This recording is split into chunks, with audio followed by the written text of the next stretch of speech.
یہ وہ لوگ ہیں جنہوں نے ہدایت چھوڑ کر گمراہی اور بخشش چھوڑ کر عذاب خرید لیا.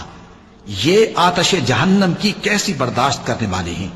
یہ اس لیے کہ اللہ نے کتاب سچائی کے ساتھ نازل فرمائی، اور جن لوگوں نے اس کتاب میں اختلاف کیا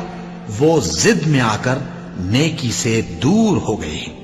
نیکی یہی نہیں کہ تم مشرق و مغرب کو قبلہ سمجھ کر ان کی طرف منہ کر لو،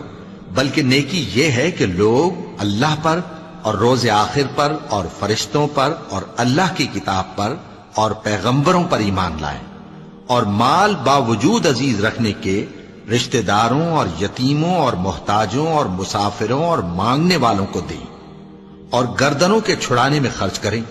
اور نماز پڑھیں اور زکوٰۃ دیں، اور جب عہد کر لیں تو اس کو پورا کریں، اور سختی اور تکلیف میں اور جنگ کے وقت ثابت قدم رہیں. یہی لوگ ہیں جو ایمان میں